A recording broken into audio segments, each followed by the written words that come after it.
Hello दोस्तों, कैसे हो दोस्तों। इस वीडियो में हम आपको एनबीएस में जो जीएसए का वैकेंसी निकला हुआ है रिक्रूटमेंट ड्राइव 2024 के थ्रू, तो उसमें आपको बताएंगे इस बार फाइनल सिलेक्शन के लिए कट ऑफ कितनी जा सकती है, पिछले बार कितनी गई थी और पिछले बार वैकेंसी कितनी थी। दोनों, क्योंकि वैकेंसी पर डिपेंड करता है, कट ऑफ आपका किस पे डिपेंड करेगा, वैकेंसी कितनी थी और आपका क्वेश्चन का डिफ़िकल्टी लेवल कैसा था, कितने फॉर्म भरे गए थे। ये सारे फैक्टर होते हैं जो कट ऑफ को अफेक्ट करते हैं, कट ऑफ को प्रभावित करते हैं। तो पिछले बार वैकेंसी कितनी थी, पिछले बार कट ऑफ कितनी गया था, तो वो भी बताएंगे अब इस बार कितनी जा सकती हैं। ठीक है, तो चलिए वीडियो स्टार्ट करते हैं। तो यहाँ पर आप देख सकते हैं कि यह आपका जो रिक्रूटमेंट ड्राइव 2024 के थ्रू वैकेंसी निकली थी, तो इसमें देख लेते हैं कि जीएसए की कितनी वैकेंसी थी। तो आप यहाँ देख सकते हैं सारी वैकेंसी यहाँ दी हुई है। तो जूनियर सेक्रेटरी असिस्टेंट, ये तो आपका जो हेड क्वार्टर काडर का है, तो हेड क्वार्टर काडर का 21 वैकेंसी थी। और जो जेएनवी काडर का था, तो जेएनवी काडर का आप देख सकते हैं टोटल 360 वैकेंसी थी, टोटल 360 वैकेंसी थी, जिसमें से 145 वैकेंसी अनरिजर्व थी और ईडब्ल्यूएस का 36। ओबीसी के जो नॉन क्रीमी लेयर हैं उनके लिए 86 थी और एससी के लिए 67 और एसटी के लिए 26, और टोटल वैकेंसी थी आपका 360 थी, मतलब 360। ठीक है, तो अब यहाँ पर ये देख सकते हैं पिछले बार कितनी वैकेंसी आई थी और पिछले बार कट ऑफ कितना गया था। तो पिछले बार का आप देखते हैं। और एक चीज़ और, एक दोस्त ने पूछा था कि इसका सिलेबस वगैरह क्या है, तो वो भी थोड़ा बता ही देते हैं इसी वीडियो से। ठीक है, और इसमें आपको सिलेबस भी बता देते हैं, जूनियर सेक्रेटरी असिस्टेंट का सिलेबस क्या था। ठीक है, तो यहाँ पर देख सकते हैं, यहाँ मेस हेल्पर का वैकेंसी है और इसके ऊपर आपका है जूनियर सेक्रेटरी असिस्टेंट। ठीक है ना, तो ये तो क्वालिफिकेशन हो गया, सिलेबस नीचे दिया हुआ है। ठीक है, तो सिलेबस आपको बताते हैं कि सिलेबस क्या थी और उसके बाद आपको कट ऑफ भी बताएंगे। ठीक है, तो यहाँ पर ये आप देख सकते हैं, एक मिनट, लीगल असिस्टेंट का आ गया, कंप्यूटर ऑपरेटर का आ गया और किटिंग सुपरवाइज़र। तो यहाँ पर ही एक जूनियर सेक्रेटरी असिस्टेंट, तो आप देख सकते हैं कि इसमें टोटल 130 क्वेश्चंस रहेंगे। टोटल नंबर ऑफ क्वेश्चंस 130 और प्रत्येक क्वेश्चन 1 मार्क्स का रहेगा और टोटल आपको टाइम मिलेगा। यहाँ पर आप देख सकते हैं 2.5 घंटा में 130 क्वेश्चन अटेम्प्ट करने रहेंगे और हर क्वेश्चन आपको 1 मिनट के रहेंगे। ठीक है ना, तो इसमें टोटल 5 पार्ट्स है। जो पार्ट 1 है उसमें मेंटल एबिलिटी यानी मैथ है, रीजनिंग रहेंगे। पार्ट 2 में आप मतलब पार्ट 1 में रीजनिंग रहेंगे, जो पार्ट 2 है उसमें मैथ रहेंगे। तो मैथ और रीजनिंग से 20-20 क्वेश्चंस मिलेंगे। और पार्ट 3 में जो जीके है, जनरल अवेयरनेस, उससे 30 क्वेश्चंस आएंगे। और पार्ट 4 में लैंग्वेज है, तो लैंग्वेज वाला में आपको 15 क्वेश्चंस हिंदी से आएंगे और 15 क्वेश्चन इंग्लिश से। और ये आपके ग्रामर से आते हैं, जैसे इंग्लिश में है वो ग्रामर से आएंगे और हिंदी में व्याकरण से आएंगे। तो ग्रामर से जैसे कि आपका antonyms, synonyms, one word subspaces, idiom, phrase, ये सब आते हैं। पैराग्राफ से आते हैं, उसके एक्टिव, पैसिव और डायरेक्ट इनडायरेक्ट, ये दोनों से कंपलसरी क्वेश्चन रहेगा आपका। सिनोनिम, एंटोनिम, ये सब, प्रीपोजिशन, तो ये सब जो ग्रामर की चीज़ें हैं इससे क्वेश्चंस आती हैं। और जो हिंदी में है, हिंदी में आपका अलंकार हो गया, समास हो गया, कारक हो गया, संज्ञा, सर्वनाम, ये सारी चीज़ें, विलोम शब्द, पर्यायवाची शब्द, ये सारे टॉपिक से क्वेश्चंस आते हैं। ठीक है, अलंकार, समास से तो जरूर क्वेश्चंस आएंगे और पर्यायवाची शब्द और विलोम शब्द से जरूर आएंगे। मुहावरे से भी क्वेश्चंस आते हैं।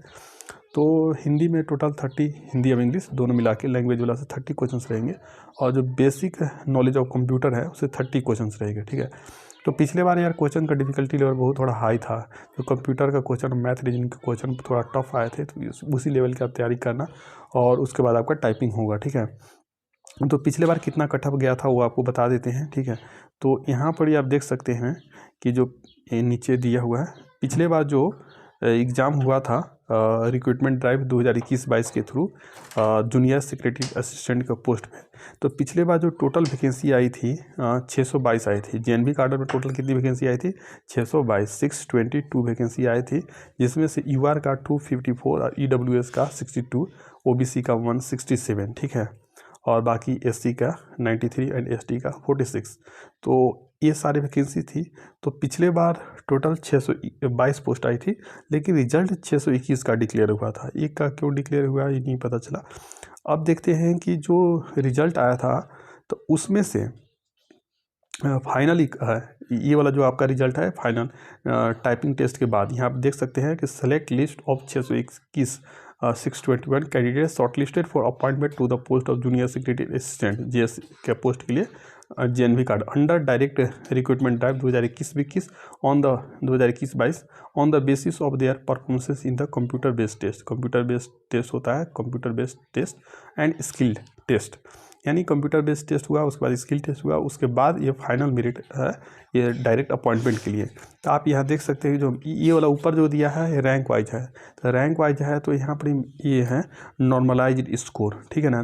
तो देख सकते हैं 130 मार्क्स का एग्ज़ाम हुआ और मैक्सिमम दिया है ये 133 आ गया। तो कैसे आ गया, तो नॉर्मलाइजेशन के बाद आपको पता है ये मार्क्स बढ़ जाते हैं। तो ये तो खैर 133 जो भी आया था हाईएस्ट आया था, ठीक है ना, हाईएस्ट मार्क्स आया था। तो जो सबसे लोएस्ट मार्क्स आया था वो देख लेते हैं कि कितना आया था, क्योंकि कट ऑफ तो उसी के आधार पर डिसाइड होता है, ठीक है, कट ऑफ उसी के आधार पर डिसाइड होता है। तो सबसे जो लोएस्ट मार्क्स था वो देख लेते हैं कितना गया था। तो आप यहाँ 1 मिनट, तो यहाँ पर ही आप देख सकते हैं कि जो सबसे लोएस्ट मार्क्स गया था EWS का तो 55, EWS का अगर 55 मार्क्स था तो आपका सिलेक्शन हो जाएगा। EWS कैटेगरी से अगर है आपका 55 मार्क्स आ रहा है तो आपका, लेकिन EWS और एक सर्विसमैन में EWS थे उनका 55। तो 1 मिनट आपको जो बताते हैं कि EWS ये तो एक सर्विसमैन वगैरह का हो गया, और एक सर्विसमैन नहीं है उनके लिए बताता हूँ पहले, ठीक है, क्योंकि एक सर्विसमैन का तो कट ऑफ बहुत कम जाता है। तो आप देख सकते हैं कि ST कैटेगरी के हैं तो ST कैटेगरी का सबसे कम कट ऑफ गया था 68.069। तो ये कितने में 130 में है और यह नॉर्मलाइज्ड स्कोर है, नॉर्मलाइज्ड स्कोर, ठीक है। पिछले बार कट ऑफ थोड़ा क्वेश्चन का लेवल थोड़ा हाई था इसलिए कट ऑफ थोड़ा कम गया था, ठीक है। तो यहाँ पर ही आप देख सकते हैं। और उसके बाद ST का हो गया, उसके बाद ST के बाद जो अगला है UR एक सर्विसमैन, OBC एक सर्विसमैन, OBC का 1 मिनट, ST का तो आपने देख लिया कट ऑफ कितना गया था। ST के बाद SC कैटेगरी का अपना कट ऑफ 71 था, 71.013 SC का कैटेगरी था, SC कैटेगरी का कट ऑफ था। और यह था आपका नॉर्मलाइज्ड मार्क्स, नॉर्मलाइज्ड होने के बाद कट ऑफ इतना, ठीक है। तो इसके बाद SC के बाद जो अगला है यहाँ देखते हैं कि SC का अभी चल रहा है, तो OBC और जनरल का आपको बताते हैं, ठीक है ना। तो OBC का सबसे कम कितना गया था ये आपको बताते हैं। एक सर्विसमैन का तो आपने देख लिया कि बहुत कम जाता है, ठीक है। तो अब आपको OBC के बताते हैं कि OBC के कितना जाता है। 1 मिनट, OBC की, तो OBC आप यहाँ फिजिकली हैंडीकैप्ड वगैरह के है तो OBC EWS के बाद देख सकते SC के बाद कट ऑफ गया EWS का 75.295। तो EWS का कट ऑफ यार बहुत कम गया, ठीक है, मतलब OBC से कम कट ऑफ गया EWS का, ठीक है, OBC से कम कट ऑफ EWS का जाता है 75.295, ठीक है। उसके बाद जो कट ऑफ है OBC का EWS का लगभग दोनों का समान ही कट ऑफ गया, हालांकि EWS का कट ऑफ फिर भी OBC से थोड़ा कम था। तो OBC का कट ऑफ 75.563, ठीक है ना, 75 पॉइंट मतलब 75-76 के आसपास थे, ठीक है। तो यहाँ पर ही वो EWS का हो गया। अब जनरल का देखते हैं, तो जनरल का कट ऑफ कितना गया था, UR जो अनरिजर्व कैटेगरी के हैं उनका कट ऑफ कितना गया था। तो उनका कट ऑफ तो भाई हाई ही जाएगा, क्योंकि आप देख सकते हो कि मैक्सिमम सीट तो रिजर्व में चला गया, ठीक है ना। तो अनरिजर्व कैटेगरी का कितनी सीट मतलब कट ऑफ गया था ये देख लेते हैं। तो अनरिजर्व अगर आपको दिखेगा तो आप कमेंट करके बताना। अभी तक तो अनरिजर्व कैटेगरी का आया नहीं, ठीक है।